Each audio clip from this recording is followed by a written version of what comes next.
News 7 Tamil நேயர்களுக்கு வணக்கம். இன்றைய வரவேற்பறை 2.0 நிகழ்ச்சியில் நாம் பார்க்கக்கூடிய சிறப்பு விருந்தினர் நல்லறம் அறக்கட்டளையுடைய தலைவர் திரு SP அன்பரசன் அவர்களை தான் நேர்காணல் செய்திருக்கிறோம். வாருங்கள் நிகழ்ச்சிகள் போகலாம். சார் வணக்கம். வணக்கம். கல்வி, மருத்துவம் இப்படி பயணிச்சுட்டு இருந்த நல்லறம் அறக்கட்டளை தற்போது ஆன்மீக நோக்கிய ஒரு பயணத்தை முன்னெடுத்திருக்குது. குறிப்பாக பல கோடி மதிப்புல குங்குமண்டலமே பிரம்மாண்டமா பேசக்கூடிய ஒரு மண்டபமா, ஒரு திருவிழாவா கடந்த காலத்தில் தர்ப்பண மண்டபம் திறக்கப்பட்டிருக்குது. இந்த திட்டமிடல் எங்கிருந்து ஆரம்பிச்சு? ஒரு அரசாங்க கட்டடம் பூஜை போட்டாலும் சரி, அதுவும் ஆன்மீகம் தான். அந்த மாதிரி ஒரு கவர்மெண்ட் பில்டிங், அது ப்ரைவேட் பில்டிங், எல்லாத்துலேயும் வந்து அவங்களுக்கு ஆன்மீகம் இல்லாமல் எந்த பில்டிங்ஸ் இல்லை. அது வந்து எந்த மதமாக இருந்தாலும் அந்த மதத்துக்கு சார்ந்த மாதிரி அவங்க வந்து அந்த பூஜை இருக்கும். ஸோ இது வந்து ஆன்மீகத்துக்குன்னு தனியாக வந்து நம்ம நோக்கி போகிறதில்ல. ஆன்மீகம் வந்து நம்ம ஒவ்வொருடைய வாழ்க்கை தினசரி நிகழ்ச்சிகள் இருக்கிற ஒன்று தான். என் பேர் ஒரு ஆற்றங்கரை புரோகித பிராமண சங்க செயலாளர். நான் பேசுகிறேன். பல ஆண்டுகளாக வச்சுருந்த கோரிக்கை யாத்திரிகர்கள் நாங்கள் தேவஸ்தானத்தில் வச்சுருந்தோம். அவங்களுக்கு நல்லறம் அறக்கட்டளை மூலியமாக பண்ணி கொடுத்துருக்காங்க. திரு அன்பரசன் அவர் வந்து செஞ்சு கொடுத்துருக்காரு. இது செஞ்சு கொடுத்ததுனால வரக்கூடிய யாத்திரிகர்களுக்கு வந்து நல்ல சௌரியங்கள் இருக்குது.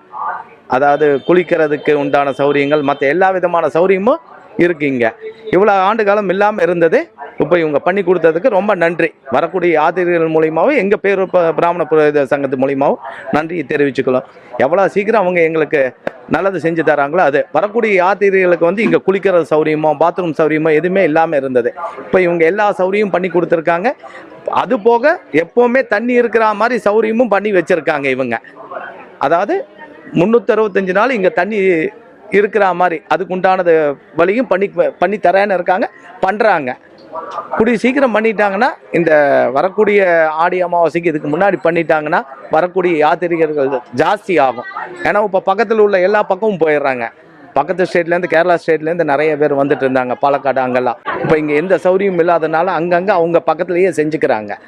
இது இவங்க செஞ்சு கொடுத்ததுனால வரக்கூடிய ஜனங்கள், ஏன்னா இது ஆல் ஓவர் தமிழ்நாடுக்கு நல்லா போய் ரீச் ஆகிருக்கு. இந்த மாதிரி எங்கேயுமே கிடையாது, தமிழ்நாட்டு லெவலில் எதுவுமே கிடையாது. இப்போ இது எங்களுக்கு செஞ்சு கொடுத்த நல்லற அறக்கட்டளை ரொம்ப நன்றி தெரிவிச்சுக்கிறோம்.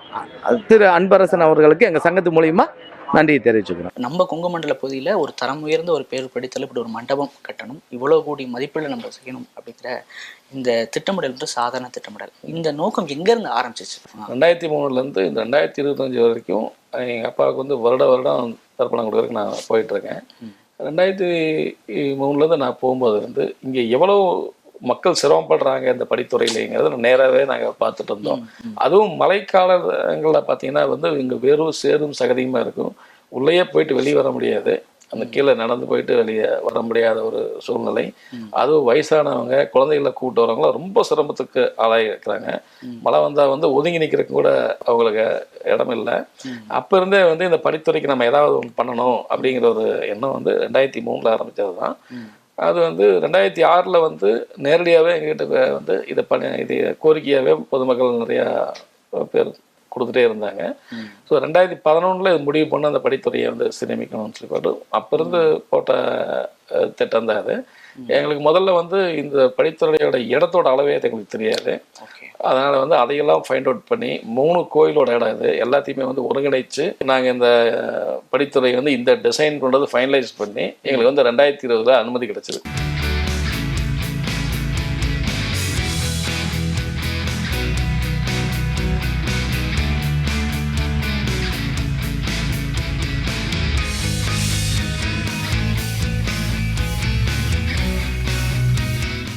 அதிமுக ஆட்சியில் ஈஸியாக நம்ம பணிகளை தூங்கணும். அதற்கு பிறகு இப்போ சமீப திறந்து வச்சுட்டோம். பட் அதனால அதுக்கான அனுமதி, அதை பயனுள்ளதாக்கிறதுக்கு பயன்பாடு கொண்டு வர சில சிக்கல்கள் இருக்குது. ஏதாவது சவால்கள் இதை சந்திக்கும்.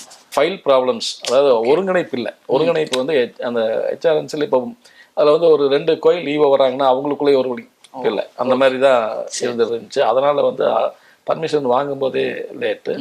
நல்ல அதிகாரிகள் இருக்காங்க HRNCல, அவங்க வந்து உடனே அனுமதி கொடுப்பாங்க.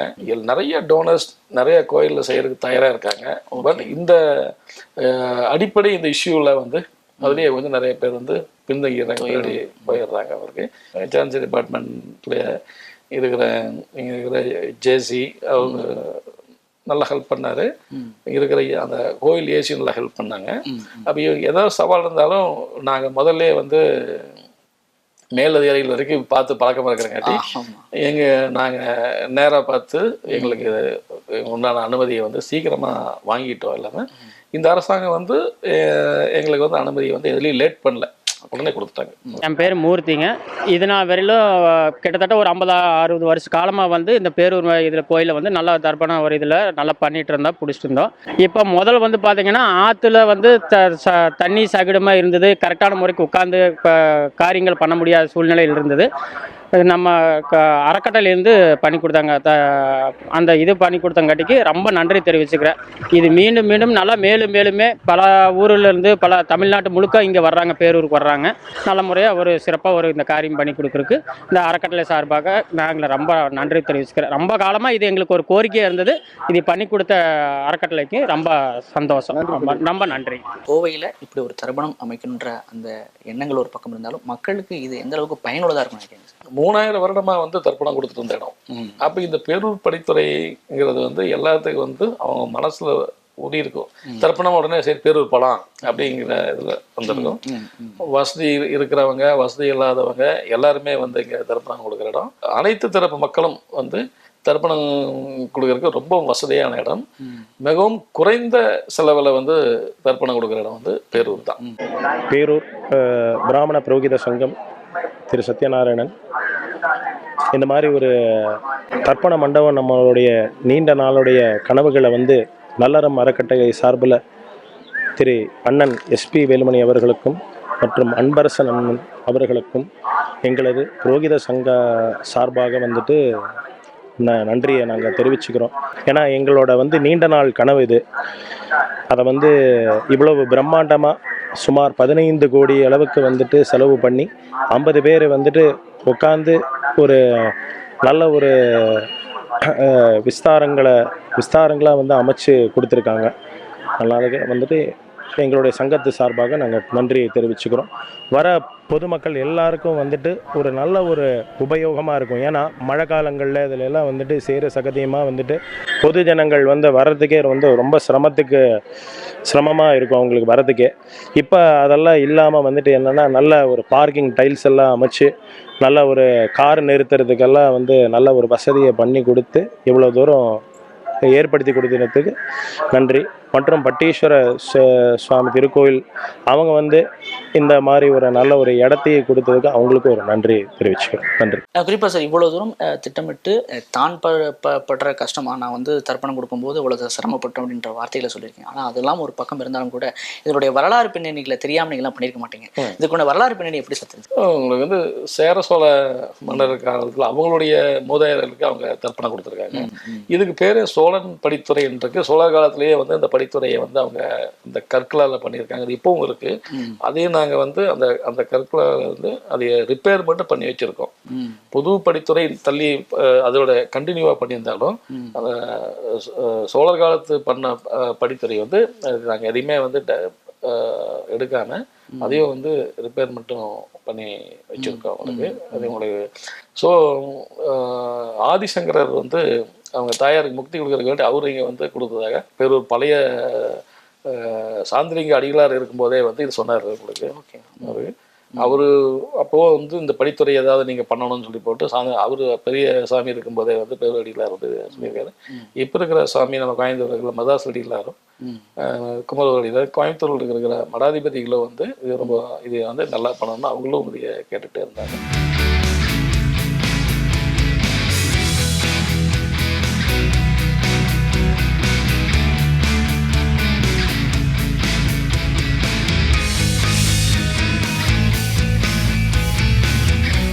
ஒரு சேவை அப்படின்னு ஆரம்பிச்சதுன்னா ஒரு சமூக சேவையாக இருக்கட்டும், ஒரு குழந்தை மீட்டெடுப்பாக இருக்கட்டும், பல விதத்துடைய ஒருங்கிணைப்போடு செஞ்சு தான் நம்ம பண்ணுவோம். அது குறிப்பிட்ட சில ஆயிரங்களாக இருக்கலாம், சில லட்சங்களாக இருக்கலாம் ஒரு சேவையை செய்யணும்னா. ஆனால் கிட்டத்தட்ட 15 கோடி மதிப்பில் மிக பிரம்மாண்ட அளவில் கட்டணும்னா இந்த இவ்வளோ தொகையை செலவு பண்ணுறாங்கிறது என்ன எங்கிறது வந்தது? ஒரு ஒர்க் எடுத்து அதை வந்து நீங்கள் ஃபினிஷ் பண்ணணும். கண்டிப்பாக அதை வந்து நம்ம பொதுமக்களுக்காக செய்கிறோம், அனைவருடைய திருப்திக்காகவும் அது செய்யணும். ஸோ இதில் வந்து நீங்கள் வந்து அது ஒரு ஒரு ஒரு வேலை செய்கிறோம், இதுக்கு வந்து இப்போ ஒரு 1000 ரூபா வருது, சப்போஸ் 1500 ரூபா ஆயிடுச்சு அப்படிங்கிறதுக்காக வந்து அது அந்த வேலையை பாதியில் விட்டு போக முடியாது. கண்டிப்பாக கண்டிப்பாக அது வந்து மனநிறைவோடு அதை முழுசாக செஞ்சுட்டு தான் போகணும். அதை நாங்கள் வந்து இதில் வந்து இவ்வளோ பெரிய தொகையாகும், இது அதாவது முடிச்சுட்டு பாதியில் விட்டுட்டு போகக்கூடாது, முழுக்க வந்து பொதுமக்களுக்கு அதை அர்ப்பணிச்சுட்டு தான் போகணுங்கிறதுக்காக. நான் இங்கே ஒரு 10 வருஷமா கடை வச்சிருக்கேன். முதல் வந்து இந்த பக்கம்தான் ஐயர்கள்லாம் இருந்தாங்க. பூஜையெல்லாம் கொஞ்சம் ஒரு 5 வருஷத்துக்கு முன்னாடி அந்த பக்கம் மாத்திட்டாங்க. இப்போ அங்கே குடிசை போட்டு அந்த மாதிரி தான் உட்காந்துட்டு இருக்காங்க. இப்போ இது கட்டுறது சொல்லி ஆரம்பிச்சு இப்போதான் கட்டி முடிச்சிருக்கிறாங்க. நல்லற மரக்கட்டளை வந்து கட்டி முடிச்சிருக்கிறாங்க. கட்டி முடிச்சு இப்போ ஓப்பன் பண்ணியிருக்கிறாங்க. இப்போ கொஞ்சம் மக்கள் எல்லாம் நிறைய கூட்டம்லாம் இங்கே வந்துட்டு தான் இருக்குது. முதல்ல கூட்டம் கம்மியாக இருந்துச்சு, இப்போ நிறைய பேர் வர ஆரம்பிச்சிருக்காங்க. இது கொஞ்சம் வசதி வாய்ப்போட நல்லா இருக்கு. ஒரு பெரிய லெவலில் செலவு பண்ணி அது ஒரு வடிவமைப்பு எல்லாமே இருக்கும். ஆனால் இவ்வளோ தூரம் செலவில் அதுவும் குறிப்பாக அதோடைய சிறப்பம்சமாக நம்ம எதை சார் பார்க்குறோம்? ஏன்னா 100 பேர் ஒரு இடங்கள்ல அமர்ந்து தர்ப்பணம் கொடுக்குற விஷயம் இந்த திட்டமிடங்கள்ல எப்படி இருந்தாலும் சார்? அதான் நீங்கள் முதலே சொல்லி பேரூர் கோயில் எப்படி கலைநயத்தோடு இருக்குதோ அதே மாதிரி தர்ப்பண மண்டபம் அதே மாதிரி வந்து ஒரு சிறப்பான மண்டபமாக கலைநயத்தோடு இருக்கணும். பேரூர் கோயில் நம்ம சொல்கிறோம் 2000 வருஷம் ஆச்சுன்னு, இந்த தர்ப்பண மண்டபம் இன்னும் 1000 வருஷம் கழிச்சு சொல்லணும் சிறப்பான தர்ப்பண மண்டபம். இப்போ தமிழகத்தில் வந்து இந்த மாதிரி ஒரு தர்ப்பண மண்டபம் வேற எங்கேயும் இல்லை. கண்டிப்பாக ஆமாம், அது வந்து சொல்லணுங்கிற எங்களை எல்லாரும் பல தரப்ப மக்கள் இதை சொல்லணும். இப்போ நாங்கள் வந்து முன்னுதாரணமாகவும் இருக்கணும். பேரூரில் இவங்க பண்ணியிருக்காங்க, நாளைக்கு ராமேஸ்வரத்தில் இன்னொரு இதே மாதிரி ஒரு அறக்கட்டளை வச்சிருக்கிறவங்கள யாரோ அது ஒரு பெரிய இண்டஸ்ட்ரி வச்சிருக்கிறவங்க அவங்களுடைய சிஎஸ்ஆர் ஃபண்டிங் கூட பண்ணி தரலாம் அவங்களுக்கு. நம்ம நீங்கள் அதுக்கு உதாரணத்துக்கு இப்போ எடுத்துட்டீங்கன்னா வந்து HCL டெக்னாலஜி சிவநாடார் வந்து திருச்செந்தூர் கோயிலில் வந்து ஒரு 200 கோடி ரூபா மதிப்பில் சிறப்பாக படம் பண்ணிட்டு இருக்காரு. அதனால அந்த மாதிரி ஒவ்வொருத்தரும் வந்து பண்ணணுங்கிறது எங்களை நோக்கமா. இது வந்து ஒரு முன்னுதாரணமா இருக்கட்டும். அவர் வந்து திருக்கோயில் பண்றாரு. இப்போ இந்த மாதிரி தர்ப்பணம் இன்னும் எல்லா பக்கம் உங்களுக்கு திருச்சி, ராமேஸ்வரம், ஒரு இந்த ஆத்துப்படி துறையில நிறைய இடத்துல இது பண்ணிட்டு இருக்காங்க. மண்டபம் இல்லாமல் சும்மா வெட்ட வெளியில் கூட பண்ணிட்டு இருக்காங்க. அது வந்து ஒவ்வொரு ஊர்லயும் இது பண்ணணும். இதை பார்த்துட்டு வந்து நம்மளும் இங்கே பண்ணலான்ட்டு இன்னொரு யாராவது ஒரு 4 பேர் அது பண்ணாங்கன்னா இன்னும் சிறப்பாக இருக்கும். திருச்சிற்றம்பலம். எழுபெரும் நதிகளாக கருதப்படக்கூடிய நதிகளிலே தென்னகத்திலே சிறந்து விளங்குவது காவிரி ஆறு. காவிரி ஆற்றினுடைய கிளையாறுகளிலே முதன்மையான ஆறாக திகழ்வது நொய்யலிலே கலக்கக்கூடிய நொய்யலாறு என்று அழைக்கக்கூடிய காஞ்சிமா நதி. இந்த காஞ்சிமா நதியினுடைய பெருமை சங்க இலக்கியமாகிய 18 காலத்திலேயே இருக்கின்றது. அந்த மன்னனை வாழ்த்துகின்ற போது காஞ்சிமா நதியினுடைய மணலை விட நீ அதிக ஆண்டுகள் வாழ வேண்டும் என்று சொல்லுவார்கள். அந்த காஞ்சிமா நதியிலே நிறைய 200க்கும் மேற்பட்ட கோயில்கள் இருக்கின்றன. இருந்தாலும் மிக சிறப்பு வாய்ந்த கோயிலாக கருதப்படுவது பேரூர் அருள்தரும் பச்சநாயகி அம்மையுடனமர் பட்டிப்பெருமானுடைய திருக்கோயிலாகும். இதனுடைய சிறப்பு என்ன என்று சொன்னால், பேரூர் மிக பழமையான தலம். அங்கே இருக்கக்கூடிய பெருமான் விரவாப்புலி, இரவாப்பனை என்று சொல்லக்கூடிய 2 தல மரங்களை கொண்டிருக்கின்றார். அதனுடைய அடிப்படையில் அந்த பனைமரம் நீண்ட நெடுங்காலமாக இருப்பது. அந்த புளிய மரத்தில் இருந்து விதை எடுத்து போட்டால் பிறவி இல்லை. அதனால் இதை ஒரு முத்தித்தலம் என்று சொல்லுகின்றார்கள். இந்த முத்தித்தலத்தில் வந்து முன்னோர்கள், இறந்துவிட்ட முன்னோர்களுக்கு அங்கே இறுதிச் சடங்குகள், நீத்தார் சடங்குகளை செய்வது என்பது நீண்ட காலமாக இருக்கக்கூடிய மரபு. குறிப்பாக கொங்கு மண்டலம், கேரளாவினுடைய அந்த பகுதியில் இருக்கக்கூடிய பாலக்காட்டை சுற்றி இருக்கக்கூடிய பகுதிகள் என்று அங்கிருந்து இங்கே வந்து பெருந்திரளாக ஆடிப்பெருக்கு, புரட்டாசி மாதம், ஆடி அமாவாசை, தை அமாவாசை போன்று இருக்கக்கூடிய நாள்களில் வந்து சிறப்பான முறையிலே வழிபாடு செய்வார்கள். அதன் காரணமாக அதில் கரைக்கக்கூடிய எலும்பு கல்லாக மாறுகிறது என்கின்ற ஒரு நம்பிக்கை அவ்வளவு சிறப்பு வாய்ந்தது. இதைக்கு அந்த காலத்தில் சோழ மன்னர்கள் மிக அருமையான முறையிலே படித்துறை அமைத்து தந்தார்கள். அதற்கு பெயரே சோழ மன்னன் படித்துறை என்று பெயர். அந்த படித்துறையெல்லாம் சிதந்து போயிருந்தது. அந்த சூழலிலே நம்முடைய 24ஆம் குருமகா சன்னிதானங்கள் திரு சாந்தலிங்க ராமசாமி அடிகளார் அவர்கள் பலரிடத்திலேயும் இதை புதுப்பிக்க வேண்டும் என்று கேட்டுக்கொண்டார்கள். அந்த அடிப்படையிலே கேட்டுக்கொண்ட போது நம்முடைய மேனாள் அமைச்சராக திகழ்ந்த வேலுமணி அவர்கள் அதற்குண்டான வகையிலே ஒரு நல்ல அனுமதியை பெற்று தந்தார்கள். அந்த சூழலிலே நல்லறம் அறக்கட்டளையினுடைய தலைவர், பாராட்டுதலுக்குரிய நல்ல கொடை உள்ளம் கொண்டதாக இருக்கக்கூடிய அன்பரசையா அவர்கள் அதற்காக முன்வந்தார்கள். அந்த முன்வந்ததனுடைய அடிப்படையிலே படித்துறையை மட்டும் புதுப்பிக்காமல் நிறைய பேர் வந்து தர்ப்பணம் செய்கின்ற போது வெயில், மழை போன்றிருக்கக்கூடிய காரணங்களாலே சிரமப்படுகின்றார்கள். அதற்காக பல சிறு சிறு தர்ப்பண மண்டபங்களையும் அமைப்பது என்கின்ற அடிப்படையிலே தர்ப்பண மண்டபங்களையும் அவர்கள் ஏற்பாடு செய்யக்கூடிய வகையிலே முதல்ல ஒரு 11 கோடி செலவில் அதை திட்டமிட்டார்கள். கட்டி முடிக்கின்ற போது 15 கோடி ரூபாய் செலவில் இப்பொழுது கட்டிடப் பணிகள் எல்லாம் நடைபெற்று ஒரு மாதத்துக்கு முன்னதாக சிறப்பான முறையிலே அங்கே நன்னீராட்டு, திருக்குட நன்னீராட்டு என்று சொல்லக்கூடிய வகையிலே 27 நட்சத்திரங்கள், 9 கோள்கள், இவற்றுக்கெல்லாம் சிறப்பான முறையிலே வேள்வி வழிபாடுகள் எல்லாம் செய்யப்பெற்று அதனுடைய திறப்பு விழா நடைபெற்றிருக்கின்றது. விரைவிலே அது மக்களுடைய பயன்பாட்டுக்கு வர வேண்டும் என்று அன்போடு கேட்டுக்கொள்கின்றோம்.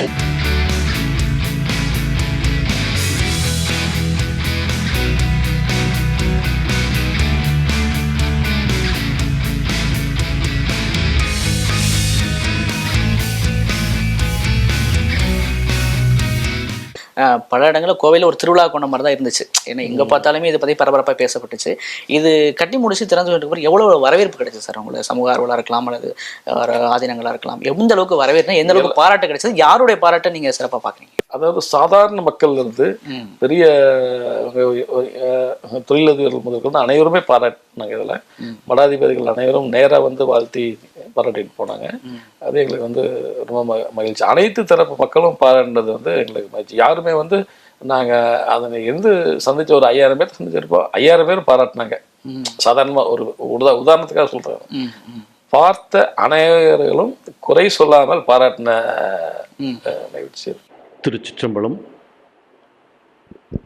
கொங்கு நாட்டிலே கோவைக்கு மேற்கே இருக்கின்ற திருத்தலங்களிலே ஒன்றாக இருப்பது பேரூர் அருள்மிகு பட்டீஸ்வர பெருமான் திருக்கோயில்.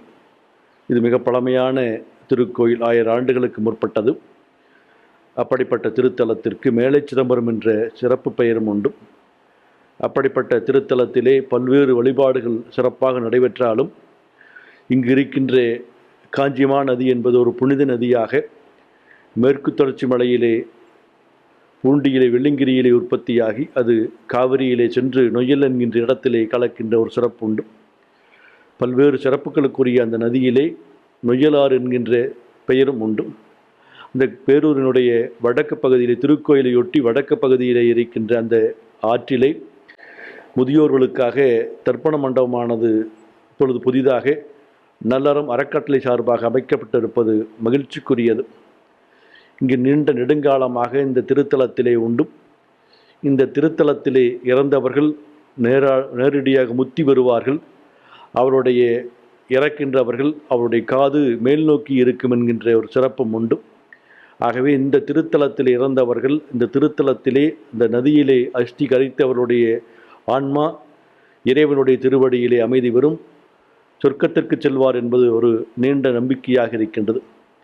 ஆகவே கோவையிலே இருக்கின்ற பெரும்பாலான மக்கள் இந்த நதிக்கு வந்து நதியிலே வந்து தங்களுடைய மூதாதையர்களுக்கு அந்த அஸ்தியை கரைத்து வழிபாடு செய்கின்ற மரபு இருந்து கொண்டிருந்தது. ஆனால் அங்கு சரியான படித்துறை இல்லாமல், பராமரிப்பு இல்லாமல் இருந்த அந்த படித்துறையை நம்முடைய நல்லறம் அறக்கட்டளை சார்ந்த அன்பரசு அவர்களும் அவருடைய அந்த நல்லறம் அறக்கட்டளை சார்ந்த அன்பர்களும் பல்வேறு சான்றோருடைய நிதியை கொண்டு சென்ற மாதத்திலே மிக அழகான முறையிலே அந்த தர்ப்பண மண்டபத்தை அமைத்திருக்கின்றார்கள். அந்த விழாவிலே நாமும் பேரூர் அடிகள் அவர்களும் கலந்து கொண்டோம். இன்னும் பல சான்றோர் பெருமக்களும் முன்னாள் அமைச்சர் வேலுமணி அவர்களும் கலந்து கொண்டு அந்த தர்ப்பண மண்டபத்தை திருக்கோயிலுக்கு ஒப்படைத்தார்கள். ஆகவே இந்த இடமானது ஒரு புனித இடமாக கருதப்படுகின்றது. அந்த வகையில் அது ஒரு 15 கோடி செலவிலே மிக அழகான முறையிலே 60க்கும் மேற்பட்ட மண்டபங்கள் அமைக்கப்பட்டிருக்கின்றது. ஒரு தூய்மையான இடமாக நல்ல இயற்கை வளம் மிக்க சோலைகளாக அமைக்கப்பட்டு, அது மட்டுமல்ல கோள்களுக்குரிய 9 கற்களை நிறுத்தப்பட்டு கோள்கள் வடிவமாக நவக்கிரக கோயிலாகவும் அது அமைக்கப்பட்டிருப்பது ஒரு சிறப்புக்குரியது. ஆகவே இந்த இடத்திற்கு வந்து வழிபாடு, மூதாதையருக்கு வழிபாடு செய்கின்றவுடைய ஆன்மா இறைவனுடைய திருவடியிலே அமைதி வரும் என்பது ஒரு நீண்ட கால நம்பிக்கையாக இருந்து கொண்டிருக்கின்றது. அந்த வகையில் இது சிறப்பான முறையில் அமைந்திருப்பது பாராட்டுதலுக்குரியது. நல்லறம் அறக்கட்டளை சார்ந்த அனைவருக்கும் இந்த நேரத்திலே நம்முடைய வாழ்த்துக்களை சொல்லுகின்றோம். இது மிக தொன்மையான திருக்கோயில் என்பது வரலாற்று செய்தியாகும். எவ்வளோ தூரம் நம்ம பண்ணியிருக்கணும்னாலும் மக்கள் சில இடங்களில் வந்து அதை ஒரு அசோதரமாக சிலர்லாம் பண்ற இடங்களை தூய்மை வச்சுக்க மாட்டாங்க. ஏன்னா நம்ம அப்படிதான் அந்த இடம் மாற்றப்பட்டுச்சு. ஏன்னா குளங்கள் இருக்க இடத்துல குப்பைகளை போடுறது. நீங்க மக்களுக்கு அது எந்த அளவுக்கு பயனுள்ளதா மாத்திக்கணுன்ற ஒரு கோரிக்கை அப்படி சிறப்பாக மிக அழகாகவும் நாங்கள் பண்ணி கொடுத்துருக்கோம்.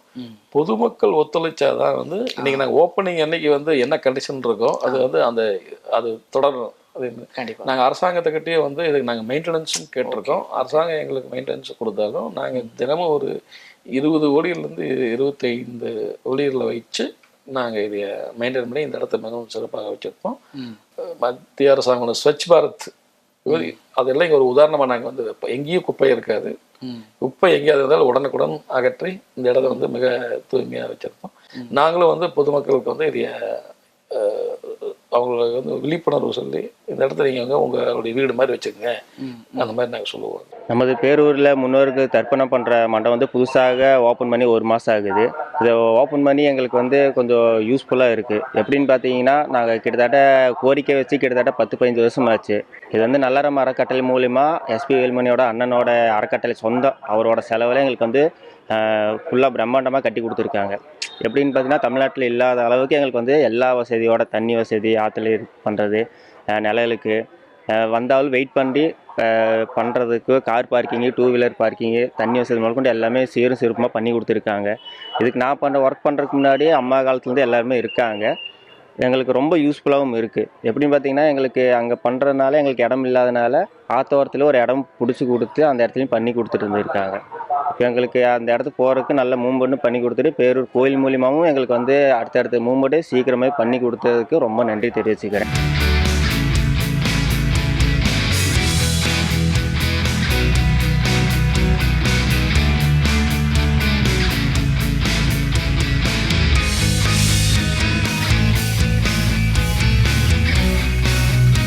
எதிர்கால திட்டமிடல் நல்ல மக்களுடைய எண்ணம் என்னவா இருக்கு சார்? கல்வி பணி இன்னும் கொஞ்சம் சிறப்பாக பண்ணலான்னு சொல்லி இருக்கோம். இப்போ வந்து ஐஏஎஸ் அகாடமி டிஎன்பிஎஸ்சி குரூப் 1 பண்ணிகிட்ருக்கோம். இன்னும் வந்து மத்திய அரசாங்கத்துடைய அனைத்து அதாவது நீங்கள் வந்து என்ட்ரன்ஸ் எக்ஸாம்ஸ் நீங்கள் நீட் எக்ஸாம்லேருந்து ஆரம்பிச்சிங்கன்னா நிறைய டிபார்ட்மெண்ட் எக்ஸாம்ஸ் இருக்குது. ஒரு judicial academy, judge exam pass ஆகணும். அதெல்லாம் வந்து நாங்கள் வந்து இப்போ வந்து பெரிய லெவலில் இன்னமும் இந்த இலவச கல்வியை வந்து கொண்டு போகணுங்கிறதுல எங்களோட தொலைநோக்கு பார்வை அது முக்கியமாக ஒன்று. சார், உங்கள் பயணம் வெற்றியடைய நியூஸ் 7 தமிழ் சார்பாக வாழ்த்துக்கள் சார். நன்றி.